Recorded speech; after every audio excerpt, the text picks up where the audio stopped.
जिस घर में बेटियां खिलखिलाती हैं वहाँ लक्ष्मी का वास होता है। हम उन्हें हर सुख सुविधा देते हैं, फिर भी उनकी ज़िंदगी के सभी महत्वपूर्ण फैसले हम अपने हिसाब से ही लेते हैं और उन फैसलों के हम उनके माता पिता होने का अधिकार का बहाना बनाकर उनके अरमानों और सपनों को ख़त्म भी कर देते हैं। सच पूछिए तो बेटियां अपने हौसलों से उड़ान भरती हैं और आसमान छूती हैं। अंजना दोबारा माँ बनने वाली थी। 7वां महीना चल रहा था। हर कोई यही चाहता था कि इस बार बेटा हो जाए तो अच्छा, क्योंकि अंजना ने पहली बार बेटी को जन्म दिया था। श्रुति नाम था बेटी का। 4 साल की श्रुति बेहद नटखट थी, सबकी लाडली, सबकी दुलारी। लेकिन घर पर सभी की यही इच्छा थी कि अब की बार बेटा हो जाए तो अच्छा है, लेकिन बेटा बेटी अपने हाथ में नहीं होता है। अंजना, तुम्हें क्या लगता है इस बार बेटा होगा या बेटी? सूरज ने अंजना के पेट पर हाथ रखकर पूछा। आप ये कैसी बातें कर रहे हैं? बेटा हो या बेटी, संतान तो हमारी है। हमें तो दोनों ही प्यारे हैं, अंजना ने सूरज को समझाते हुए कहा। नहीं अंजना, इस बार तो बेटा ही होना चाहिए। तुम तो जानती ही हो, अगर हमारा पहला बेटा हो गया होता तो हमें दूसरे बच्चे की ज़रूरत ही नहीं थी। ऐसा नहीं है, अगर हमारा पहला बच्चा बेटा होता तो भी हम दूसरे बच्चे को जन्म जरूर देते, क्योंकि बेटी के बिना घर घर नहीं होता, अंजना ने मुस्कुराते हुए कहा। अच्छा, तो क्या जिनके घर में बेटी नहीं होती उस घर में खुशियाँ नहीं होती? होती हैं, खुशियाँ तो होती हैं, पर एक खालीपन होता है। अंजना, तुम समझती क्यों नहीं हो? हमारी आर्थिक स्थिति इतनी अच्छी नहीं है कि हम 2 बच्चों को हर सुख सुविधा नहीं दे सकते। प्यार तो दे सकते हैं, अंजना ने मुस्कुराकर कहा और फिर करवट लेकर सोने की कोशिश करने लगी। ये तो रोज की ही बातें थी अंजना के लिए। जब से सासू माँ को पता चला था कि अंजना दोबारा माँ बनने वाली है, रात दिन उठते बैठते बस एक ही धुन रहती कि इस बार तो बेटा ही होना चाहिए। अंजना की चाल और उठने बैठने के ढंग को देखकर अंदाज़ा लगाती कि इस बार तो बेटा ही होगा। शालिनी दीदी, सूरज की छोटी बहन, जब भी घर आती भतीजा भतीजा चिल्लाती और पहले ही महीने में अपना नेक तय कर लिया था और अब एक एक महीना बड़ी मुश्किल से कट रहा था। पर यह बात और थी कि उनकी अपनी 2 बेटियां थीं। घर में यदि कोई था जो बिना किसी भेदभाव के आने वाले बच्चे का इंतज़ार कर रहा था तो वो थी नन्ही श्रुति। उसे ज़्यादा तो कुछ नहीं पता था, पर यह मालूम था कि उसकी मम्मी उसके लिए भाई लाने वाली है। सभी की तरह उसे भी बड़ी बेसब्री से उस मेहमान का इंतज़ार था। सभी की तरह उसके भी नन्हे नन्हे सपने थे। दादी तो हमेशा श्रुति से कहती, छोटा भाई आ जाएगा तो वो भी श्रुति के साथ खेलेगा। श्रुति, तुम्हें अपने सारे खिलौने उसे देने पड़ेंगे।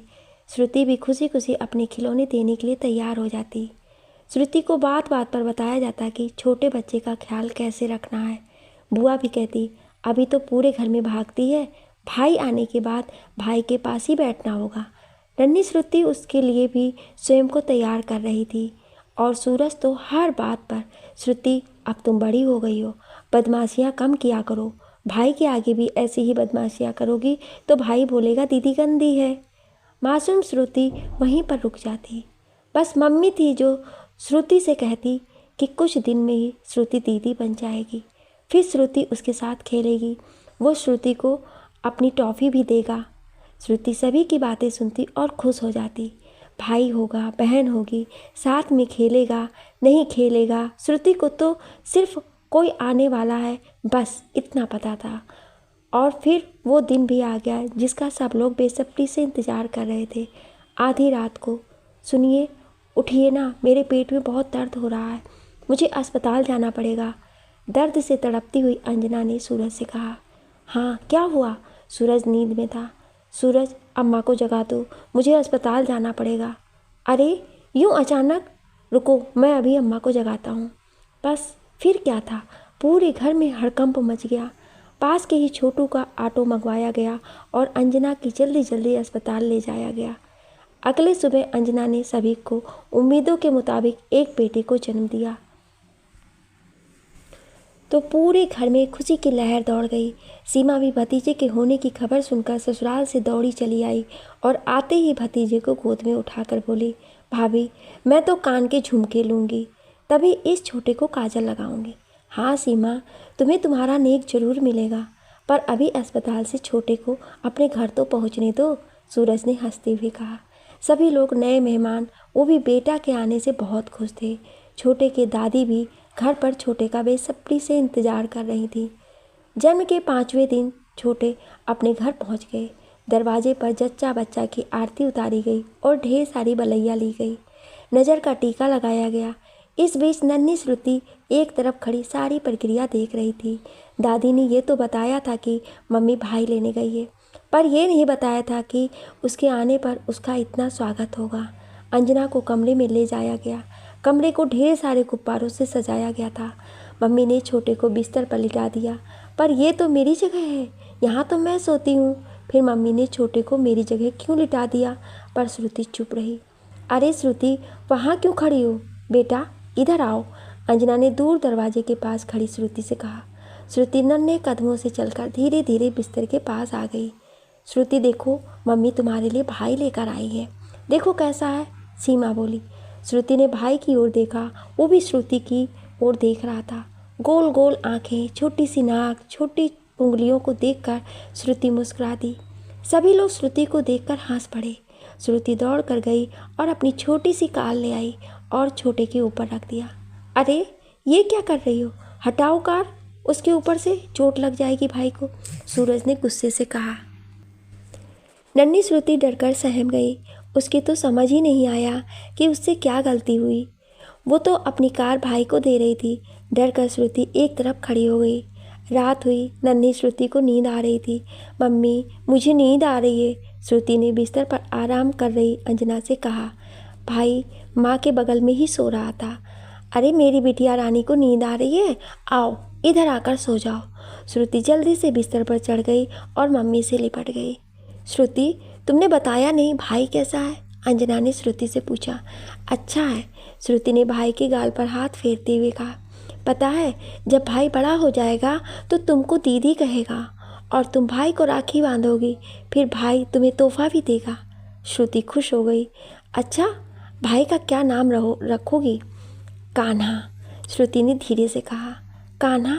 अरे वाह, बहुत अच्छा नाम है, पर यह नाम तुमने कहाँ सुना? बुआ बोली। श्रुति ने जवाब दिया।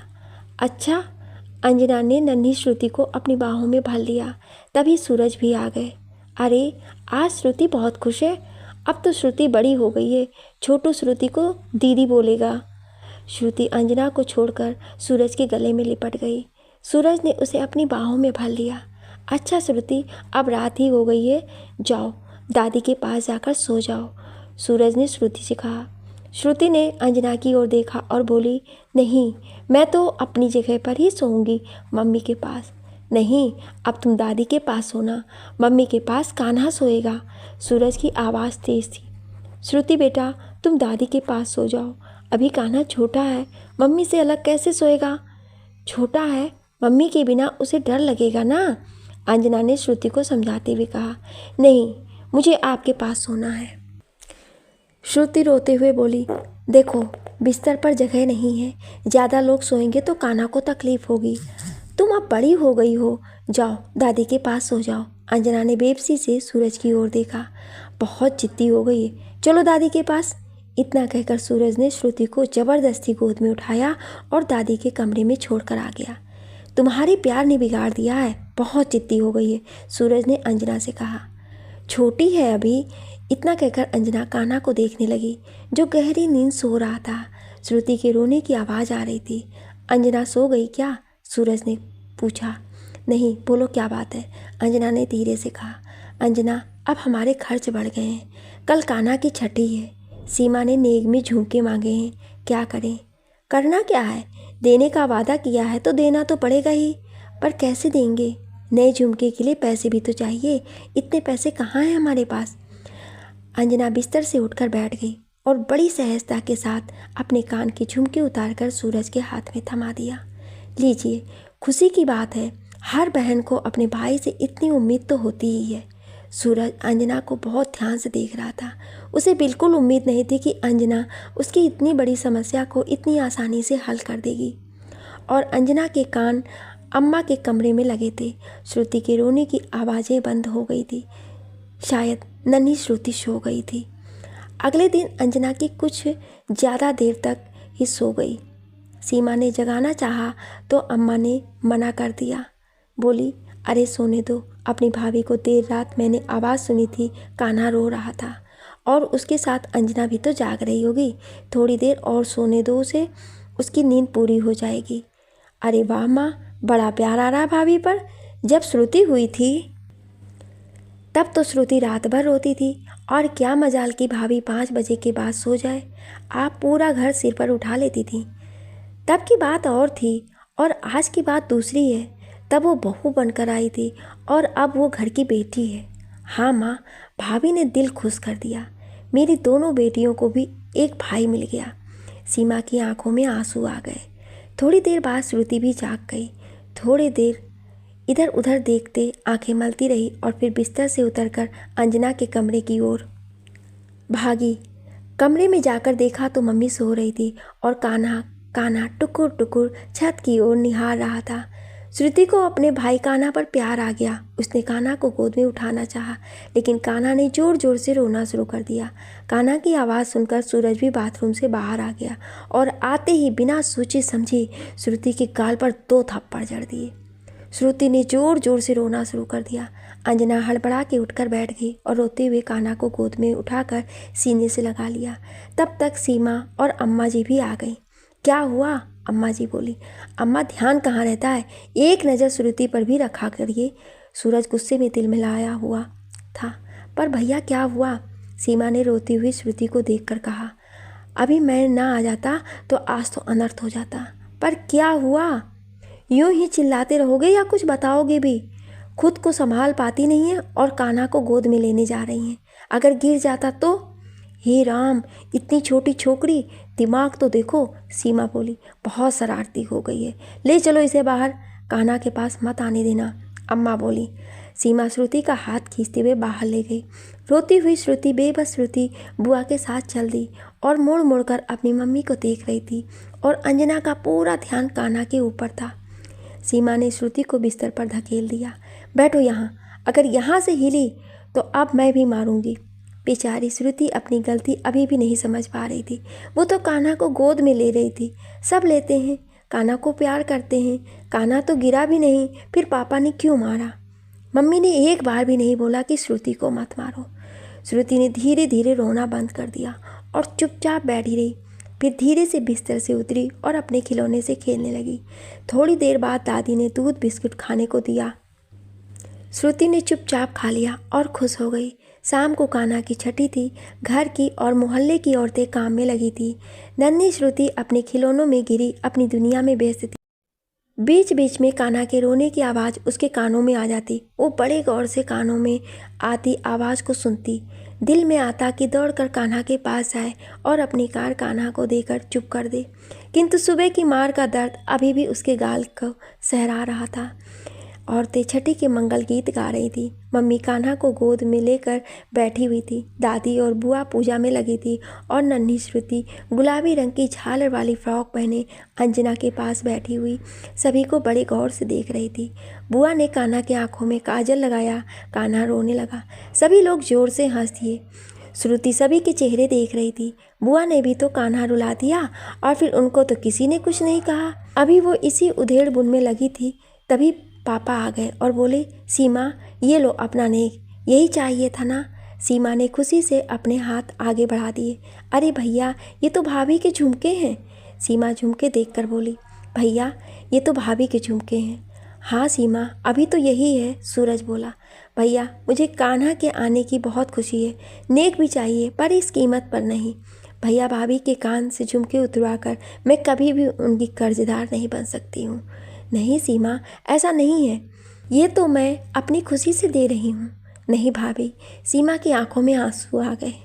उसने खुद को संभाला और सूरज की ओर देखते हुए बोली, भैया भाभी, आप दोनों ने मुझे और मेरी बेटियों को जो खुशी दी है, इसके आगे ये झुमके कुछ भी नहीं है।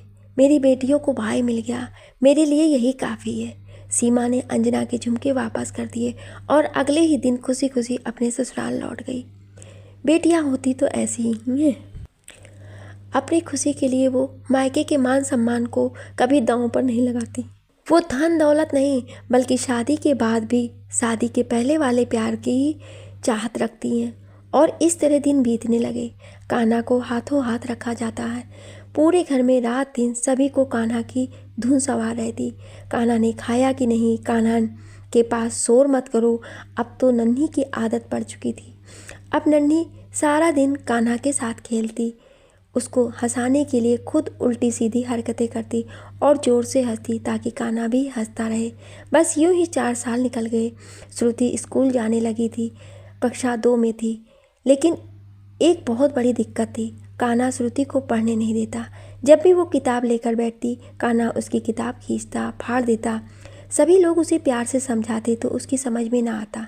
अंजना जब भी उसकी गलती पर उसको डांटती तो वो रो करके दादी के पास भाग जाता और कान्हा को रोते देख दादी तुरंत कान्हा को अपने आंचल में छिपा लेती और श्रुति और अंजना को 10 तरह के नसीहत दे देती। और जब श्रुति सूरज से कान्हा की शिकायत करती, सूरज बस एक ही बात कहता, अभी वो छोटा है, तुम बड़ी हो, समझदार हो। सूरज की इस बात ने श्रुति को समय से पहले ही समझदार बना दिया और अधिक लाड़ प्यार ने कान्हा को जिद्दी और बदमिजाज बना दिया। समय अपनी रफ्तार से दौड़ रहा था। 10 साल कैसे निकल गए पता ही नहीं चला। श्रुति और कान्हा अब बड़े हो चुके थे। एक ही माता पिता की परवरिश होते हुए भी दोनों के स्वभाव, सुर, सोच में जमीन आसमान का अंतर था। श्रुति एक सुंदर भविष्य के सपने पूरे करने के लिए रात दिन मेहनत कर रही थी। पढ़ने में ठीक थी क्योंकि अच्छी पढ़ाई के लिए जो सुविधाएं उसे मिलनी चाहिए थी वो नहीं मिल पा रही थी। कपड़े गहने का शौक उसे था नहीं। दिखावे की दुनिया से पूरी तरह दूर थी। सपना था तो बस अपने घर की आर्थिक परिस्थितियों में सुधार, अपने पिता सूरज का नाम रोशन करना और अपने पिता को आम से खास बनाना। स्कूल में अच्छे नंबरों से पास होने के बाद श्रुति अच्छे कॉलेज में दाखिला लेना चाहती थी।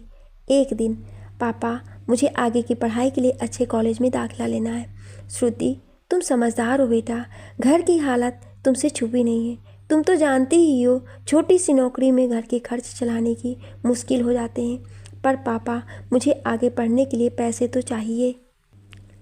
बेटा, जब पैसे होंगे तभी तो पढ़ा पाऊंगा, सूरज ने स्वयं को लाचार दिखाते हुए कहा। श्रुति और सूरज की आवाज़ सुनकर अंजना भी रसोई से बाहर आ गई और दादी भी छड़ी के सहारे सरकते सरकते आंगन से कमरे तक आ गई। पापा, मुझे दाखिले के पैसे दे दीजिए, मैं अपनी पढ़ाई का पूरा खर्च उठा लूँगी, श्रुति ने सूरज से कहा। पैसा मेरे पास नहीं है। छोटी सी नौकरी में घर के खर्च, दादी की दवा, कान्हा की पढ़ाई और जब से तुम्हारे फूफा जी इस दुनिया से गए हैं उनकी जिम्मेदारी भी मेरे कंधे पर आ गई है। उनकी बेटियों की भी शादी करनी है। अब ऐसे में तुम्हारे कॉलेज जाने की जिद, मेरी मजबूरियों को समझने की कोशिश करो। पापा, मैं आपकी जिम्मेदारियों को अपने कंधे पर लेना चाहती हूँ। मैं आपकी जिम्मेदारी बांटना चाहती हूँ और इसके लिए मुझे पढ़ना है, कुछ अच्छा करना होगा ताकि मैं अपने मकसद में कामयाब हो सकूं। तुम समझने की कोशिश क्यों नहीं करती? बड़ी मुश्किल से थोड़ा बहुत जोड़ा है। कान्हा की भी पढ़ाई बाकी है और फिर तुम्हारी शादी भी तो करनी है। श्रुति, तुम बड़ी हो, समझदार हो, फिर भी जिद पर अड़ी हो। अपने पापा की परेशानियों को और मत बढ़ाओ। पर दादी क्या? घर के हालात तुम्हारे आगे खुली किताब की तरह हैं। तुम बेटी होकर भी सूरज की मजबूरी नहीं समझ रही हो। श्रुति समझ गई है कि पापा को समझाने का कोई फ़ायदा नहीं। वो चुप हो गई। उसने बड़ी उम्मीद से अंजना की ओर देखा और सोचने लगी कि मम्मी आज भी पापा से कुछ नहीं बोली। सालों पहले भी जब पापा ने उसे कान्हा को गोद में लेने की कोशिश के जुर्म में मारा था, तब भी मम्मी खामोश थी। और फिर उसके बाद ना जाने कितने ऐसे मौके आए जब बिना गलती के उसे सज़ा मिली, वो भी बिना गलती के। जब भी कान्हा और उसकी लड़ाई हुई, हमेशा कान्हा का पक्ष देखकर फैसला किया गया। कान्हा की हर जायज़ नाजायज़ जिद पूरी की गई। पढ़ाई में भी कान्हा हमेशा ही फिसड्डी था, पर उसकी पढ़ाई पर किसी ने ध्यान ही नहीं दिया। सभी का एक ही लक्ष्य था कि कान्हा को कोई परेशानी ना हो। उसे सभी ने प्यार भी खूब दिया और उसने प्यार का फ़ायदा भी उठाया। दादी भी उसे चोरी छुपे खूब पैसे देती थी। खाने की कोई भी चीज़ श्रुति को एक बार मिलती थी और कान्हा को 4 बार मिलती। श्रुति को साल में एक बार सिर्फ दिवाली पर ही कपड़े मिलते, किंतु इतनी परेशानियों के बावजूद कान्हा को दिवाली और उसके जन्मदिन पर भी मिलती। सोचते सोचते श्रुति की आंखों में आंसू आ गए। निराश श्रुति अपने कमरे में चली गई। उसी आंखों में आने वाले आंसू लुढ़क कर उसके गालों पर आ गए। तभी किसी ने श्रुति के कंधे पर हाथ रख दिया। कौन हो सकता है? मम्मी ही होगी, क्योंकि वो सबके सामने कुछ नहीं बोलती है, अकेले में बोलती, पर वही बोलती जो सब बोलते। बस इसीलिए मम्मी के आने पर श्रुति ने कोई भी प्रतिक्रिया जाहिर नहीं की। श्रुति बेटा रो रही हो? अंजना बड़े प्यार से बोली। श्रुति ने कोई जवाब नहीं दिया। अरे आज मेरी शेरनी रो रही है, ये तो घोर आश्चर्य है, अंजना ने हंसते हुए कहा। अच्छा तो फिर बताओ मुझे क्या करना चाहिए? आंसू बहाने के अलावा मेरे पास है ही क्या? श्रुति गुस्से में बोली। तुम्हारे पास माँ है, अंजना ने फिल्मी तरीके से जवाब दिया। आपको मेरे आंसुओं पर हंसी आ रही है। आपका होना ना होना इस घर में कोई मायने नहीं रखता। आज तक माँ होने के नाते आपने मुझे कितना सहयोग किया है वो सभी को पता है। आपने हर बात पर सिर्फ चुप्पी साधी है और शायद इसीलिए इन सब की सोच ऐसी है। श्रुति गुस्से में बोलती जा रही थी। अंजना अभी भी मुस्कुरा रही थी। बेटा तुम सब समझती हो, अपनी जगह सही भी हो। ये भी सच है कि मैंने कभी भी सही या गलत बात का घर वालों के सामने विरोध नहीं किया, पर बेटा ऐसा भी नहीं कि मैं तुम्हारा दर्द महसूस नहीं करती। मुझे भी सही गलत की समझ है। मैं तुम्हें बहुत प्यार करती हूँ, पर इस घर में मेरी जो इज्जत है उसका कारण सिर्फ और सिर्फ कान्हा ही है। यदि उसका जन्म ना हुआ होता तो मेरी इस घर में बिल्कुल इज्जत ना होती, क्योंकि तुम्हारे जन्म के बाद सभी को निराशा हुई, सभी को बेटे की उम्मीद थी। तुम्हारे पापा ने कान्हा के जन्म से पहले ही ये कहा था कि यदि कान्हा पहले हो जाता तो दूसरा बच्चा होने ही ना देते। पूरे परिवार में मेरी इज्जत कान्हा के कारण ही है। मम्मी अगर कान्हा ही इस घर के लिए सब कुछ है तो फिर मेरी इस घर में क्या जगह है? क्या इस घर से मेरा ज़बरदस्ती का एक रिश्ता है जो सभी मजबूरी बस निभा रहे हैं? नहीं बेटा ऐसा नहीं है। फिर भी बहुत सी बातें जिनमें घर वाले तेरे बड़े होने के बाद भी बेटा होने के कारण कान्हा को ज़्यादा महत्व देते हैं। सभी को ये लगता है कि कान्हा ही घर का चिराग है। तुझे पढ़ाने का क्या फ़ायदा? तुझे तो दूसरे घर जाना है। कान्हा से ही पुरखों का नाम चलेगा। वो बेटा है, माता पिता के बुढ़ापे का सहारा बनेगा। लेकिन ऐसा नहीं है मम्मी, ये सोच बहुत ही संकीर्ण है। आज बेटियां बेटों से किसी भी काम से कम नहीं है। आज बेटियां शिक्षित होकर बड़े बड़े पदों पर बैठकर देश को तरक्की में पुरुषों के साथ कदम से कदम मिलाकर चल रही हैं। आज बेटियों ने अंतरिक्ष में अपने कदम रख दिए हैं। आज बेटियां हवाई जहाज़ उड़ा रही हैं। मम्मी बेटियां किसी भी मायने में बेटों से कम नहीं हैं। बेटे तो सिर्फ बाहर जाकर काम करते हैं, घर आकर एक गिलास पानी तक नहीं लेकर पीते हैं, और बेटियां पूरे घर का काम भी करती हैं और घर से बाहर जाकर नौकरी भी करती हैं और कभी काम को बोझ समझकर नहीं करती हैं। मम्मी आप भी पढ़ी लिखी हैं, पर ऐसी पढ़ाई किस काम की जो सिर्फ किताबों तक ही सीमित होकर रह गई। और मम्मी अब आप किसके साथ हैं? अपनी बेटी के साथ? या श्रुति कहते कहते रुक गई। वो जानती थी कि मम्मी मजबूर है। बेटा मैं बस इतना जानती हूँ कि मैं आज तुम्हारे साथ हूँ। मैं नहीं चाहती कि मेरी श्रुति अपना जीवन अंजना बनकर जिए। मैं चाहती हूँ कि मेरी श्रुति के जीवन का हर फैसला उसका अपना हो। अपनी इज्जत वो स्वयं बनाए। घर परिवार में समाज में इज्जत पाने के लिए उसे किसी का सहारा ना लेना पड़े, ना पिता का, ना पति का और ना ही पुत्र का। लोग उसे उसके अपने नाम से जाने। पर मम्मी मुझे उसके लिए पढ़ना पड़ेगा, कुछ करना पड़ेगा, अपने पैरों पर खड़ा होना पड़ेगा। सही कहा। सुनो देखो, ये मेरे पास कुछ पैसे हैं जो मैंने सालों से घर के खर्च से बचाए हैं। ज़्यादा नहीं है, इसीलिए मेरे कुछ जेवर हैं। ये तुम्हारे नाना जी ने मुझे दिए थे। ये सब मिलाकर तुम्हारे दाखिले का इंतज़ाम हो जाएगा। पर मम्मी पापा और दादी नाराज़ होंगे। क्यों नाराज़ होंगे? देखो इन पैसे के बारे में तुम्हारे पापा को कुछ भी नहीं पता है। सही समय देखकर उन्हें भी बता दूंगी। और ये जो थोड़े से जेवर हैं, ये मैंने सोचा था कि मेरे पापा ने मुझे दिए थे, मैं तुम्हें तुम्हारी शादी पर दूंगी। पर नहीं, इनकी ज़रूरत तुम्हें अभी है। बेटा तुमने अपने पापा से कहा कि तुम्हें दाखिले के पैसे चाहिए, तो बेटा इन पैसों से दाखिला हो जाएगा और बाकी की पढ़ाई। अंजना सोच विचार में लग गई। मम्मी इतना काफ़ी है, बाकी का इंतज़ाम मैं कर लूँगी, श्रुति ने हंसते हुए कहा। अंजना हंसती खिलखिलाती श्रुति को बहुत ध्यान से देख रही थी। सच हंसती हुई श्रुति कितनी अच्छी लग रही थी, कितनी मासूम लग रही थी। कैसे कैसे करेगी इतने पैसों का इंतज़ाम, अंजना ने पूछा। श्रुति के चेहरे पर एक विजयी मुस्कान थी। सारी उम्मीदें हार जाने वाली श्रुति की आंखों में आत्मविश्वास फिर से जाग उठा था। मम्मी देखते जाओ और अपनी बेटी पर विश्वास रखिए। आपकी बेटी आसमान की बुलंदियों को छू लेगी और सिर्फ आपके कारण। और मम्मी, ये आपके जेवर नाना जी की आखिरी निशानी है। आपके पास इन्हें आप वापस ले लीजिए। आपका इतना प्यार, आशीर्वाद और दाखिले के लिए आपने जो पैसे से मेरी मदद की, इतना ही मेरे लिए किसी दौलत से कम नहीं। श्रुति, मुझे तुम पर पूरा विश्वास है, पर बहुत पैसे चाहिए पढ़ाई के लिए। मम्मी आप परेशान मत होइए, मैं सब इंतज़ाम कर लूँगी। और मैं अभी कॉलेज जा रही हूँ, मुझे आज ही दाखिला लेना है। कुछ ही देर में ही कॉलेज पहुँच गई और दाखिला भी ले लिया। पैसे कम थे, दाखिला तो मिल गया, किंतु पुस्तकों का इंतज़ाम अभी मुश्किल था। नई किताबें बहुत महंगी थीं, लेकिन पढ़ाई भी ज़रूरी थी।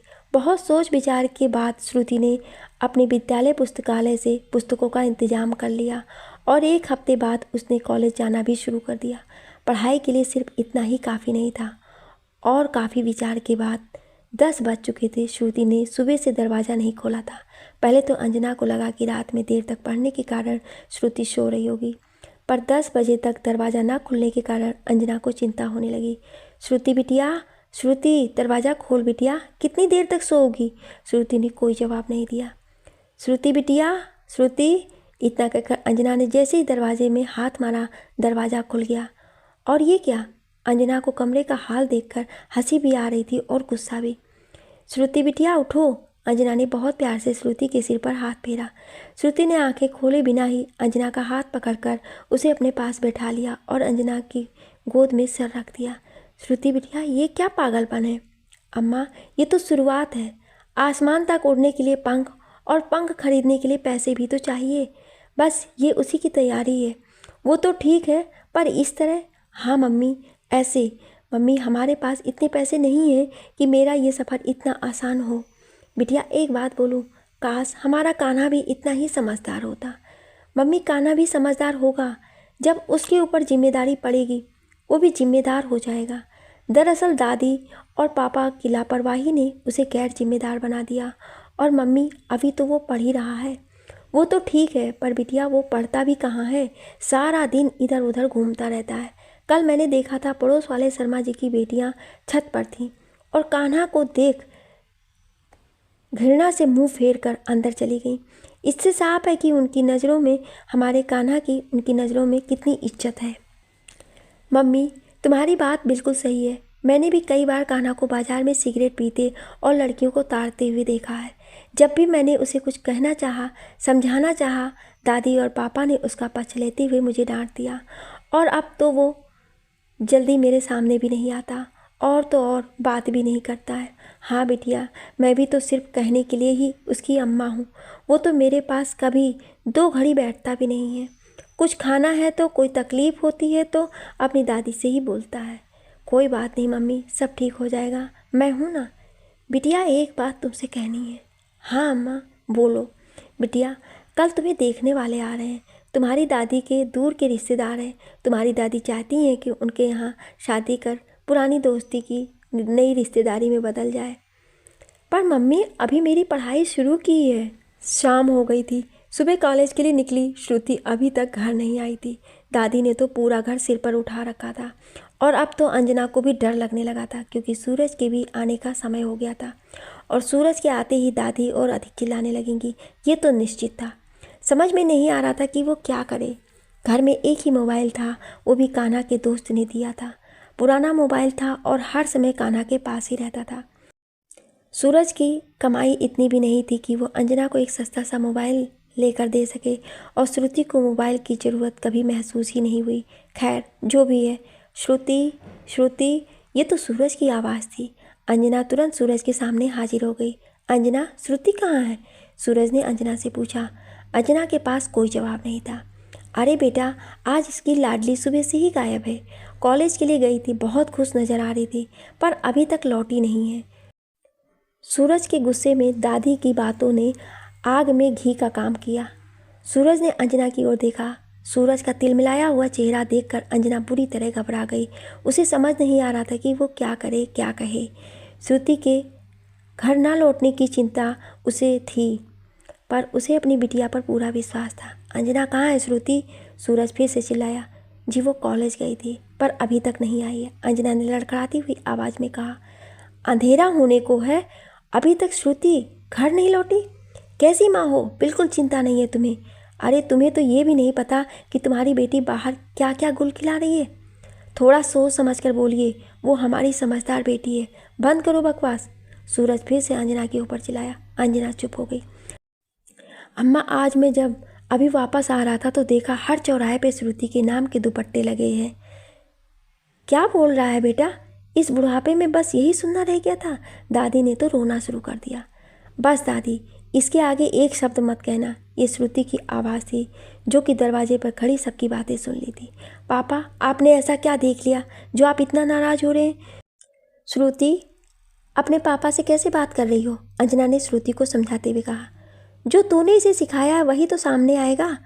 दादी, मम्मी ने जो भी सिखाया वो तो समय बता देगा, पर मैंने मम्मी को देखकर यही सीखा है कि यदि गलत का सही समय पर विरोध ना किया जाए तो क्या क्या कहना चाहती हो? तुम्हारी मम्मी को इस घर में मान सम्मान नहीं मिला? दादी बोली। सब मिला, बस अपना अपना स्वार्थ पूरा करने के लिए सभी ने उन्हें मान सम्मान दिया है। श्रुति, अपना मुंह बंद करो। अंजना ने श्रुति को डांटकर चुप कराने की कोशिश की। श्रुति चुप हो गई। सूरज को श्रुति से ऐसी उम्मीद बिल्कुल नहीं थी। उसकी जरा सी तेज आवाज़ पर श्रुति रो पड़ती थी। और आज पापा, अगर आपको अपनी बेटी पर थोड़ा भी विश्वास होता तो आप उसके घर लौटने का इंतज़ार करते। कान्हा से तो आपने कभी नहीं पूछा कि उसकी पढ़ाई कैसी चल रही है, वो सारा दिन कहाँ भटकता है और देर रात घर क्यों लौटता है। पर मैंने कभी आपसे कुछ कहा नहीं, और आज आपने जो भी देखा वो मैंने मम्मी की जानकारी में ही किया, पर किसी से बताने के लिए मना कर दिया था। पापा, मुझे पढ़ाई के लिए पैसा चाहिए। मैंने जैसे तैसे कॉलेज में दाखिला तो ले लिया, पर पापा इतने से कुछ नहीं होगा, और मैं जानती हूँ कि आपके लिए भी इतने पैसे बहुत मुश्किल हैं, क्योंकि आपके ऊपर भी बहुत जिम्मेदारी है। पापा, मुझे लगा कि अगर मैं छोटे बच्चों को ट्यूशन पढ़ाऊँगी तो 4 पैसे घर आएंगे और मेरे साथ साथ घर के खर्चे में भी कुछ मदद हो जाएगी। पापा, हमारे पास इतने पैसे नहीं हैं कि हम अपने ट्यूशन के लिए प्रचार के लिए महंगे बैनर छपवा सकें। बस इसीलिए मैंने अपने दुपट्टे और मम्मी की पुरानी सूती साड़ी पर पैर में लगाए जाने वाले रंग से अपनी ट्यूशन क्लास का नाम अनंत आकाश ट्यूशन क्लास श्रुति कुमारी और अपने घर का पता लिखकर आसपास के चौराहे पर और सार्वजनिक स्थानों पर टांग दिया। बस आपने भी यही देखा। पापा, अपनी बेटी पर विश्वास रखिए और समय दीजिए, मैं एक दिन आपकी सारी परेशानियों को ख़त्म कर दूंगी। सूरज के पास कोई जवाब नहीं था। श्रुति, ज़्यादा उड़ मत। क्यों गरीबी में हमारी और परेशानी बढ़ा रही है? जितना ज़्यादा पढ़ेगी उम्र बढ़ेगी और साथ साथ दहेज बढ़ेगा, और हमारे पास इतना पैसा नहीं है। कल तुझे देखने वाले आ रहे हैं, इसलिए कोई नखरा नहीं चलेगा। दादी, मैं अभी शादी नहीं करूँगी। अभी मुझे बहुत कुछ करना है, बहुत पढ़ना है। अंजना, समझा दो इसे। कल घनश्याम जी अपनी पत्नी और बेटे के साथ आ रहे हैं, इसलिए ये घर पर ही रहे, और एक बात अगर जरा भी ऊंच नीच हुई तो इसकी जिम्मेदार तुम होगी। इतना कहकर सूरज अपने कमरे में चला गया। अंजना भी रसोई की ओर बढ़ गई। श्रुति को समझ में नहीं आया कि वो क्या करे। पूरी रात वो ठीक से सो ना सकी। वो नहीं करना चाहती थी अभी अपनी शादी, और कोई ज़बरदस्ती कर भी नहीं सकता था, किंतु पापा के द्वारा कही गई आखिरी लाइन उसे कोई भी ठोस कदम उठाने से रोक रही थी, क्योंकि उसका कोई भी ठोस कदम उसकी मम्मी की परेशानियों को बढ़ा सकता था। अगले दिन घर में बड़ी शांति थी। अंजना ने सुबह उठकर घर के सारे साफ सफाई की और आने वाले मेहमानों के स्वागत की तैयारी की। सूरज ने श्रुति से कोई बात नहीं की और श्रुति ने भी दादी से कुछ नहीं कहा। सच पूछो तो श्रुति अपने कमरे से भी नहीं निकली थी, बस यही सोचकर परेशान थी कि क्या करे। सोचते सोचते शाम हो गई और फिर वो घड़ी भी आ गई जिसका सभी को सुबह से इंतज़ार था। नमस्कार सूरज जी, लगता है बहुत इंतज़ार करना पड़ा। नहीं घनश्याम भाई साहब, ऐसी बात नहीं है। दरअसल हमारे शहर का ट्रैफिक है ही ऐसा कि कोई भी समय पर नहीं पहुंच पाता है। हाँ, ये बात तो है। आइए अंदर आइए। अम्मा, अंजना, देखो घनश्याम भाई साहब और भाभी जी आ गए हैं। आओ बेटा, अभी तुम भी अंदर आओ। सूरज की आवाज़ सुनकर अंजना और दादी भी बैठक में आ गईं। आपसी परिचय की औपचारिकता के बाद, बहन जी, अगर श्रुति से जल्दी मुलाकात करवा दें, क्योंकि जितना समय हमें आने में लगेगा उतना ही समय जाने में भी लगेगा। साधना, अभी की मम्मी की बात सुनकर सभी लोग हंस दिए। भाभी जी साधना जल्दी इसलिए कर रही हैं क्योंकि उन्हें अपनी होने वाली बहू से जल्दी मिलना है। घनश्याम जी बोले। हाँ, सही कह रहे हैं आप। अरे भाई, बरसों इंतज़ार किया है आज के दिन का। अभी बातें चली रही थी कि श्रुति ने बैठक में प्रवेश किया। गुलाबी रंग के साधारण से सलवार कमीज में साधारण से दिखने वाली श्रुति बेहद खूबसूरत दिख रही थी। श्रुति ने सभी से नमस्कार किया, किंतु अभी की ओर देखने की उसकी हिम्मत भी नहीं हुई। भारतीय संस्कृति और संस्कार हैं कुछ ऐसे। आओ बिटिया, मेरे पास बैठो, साधना ने श्रुति से कहा। श्रुति साधना के पास बैठ गई। बिटिया, हमारी श्रुति बहुत ही शांत है। उसमें आजकल वाली लड़कियों जैसे एक भी लक्षण नहीं है। पढ़ने लिखने में बहुत अच्छी है और घर गृहस्थी के कामों में भी बहुत अच्छी है। आज का खाना भी श्रुति ने ही बनाया है। दादी श्रुति की तारीफ में कसीदे पढ़े जा रही थी। अम्मा जी, हमें अपने घर के लिए नौकरानी नहीं, बहू चाहिए। साधना ने अम्मा को दो टूक जवाब दे दिया। दरअसल अम्मा जी, आज समय बहुत बदल चुका है। अब आज की लड़कियों की पहचान घर गृहस्थी ही नहीं, बल्कि उनकी पढ़ाई, समय के साथ कदम से कदम मिलाकर चलने वाली विचारधारा भी है। अम्मा जी चुप रह गई। श्रुति बेटा, तुमने अपने भविष्य के बारे में क्या सोचा है? घनश्याम जी ने श्रुति से पूछा।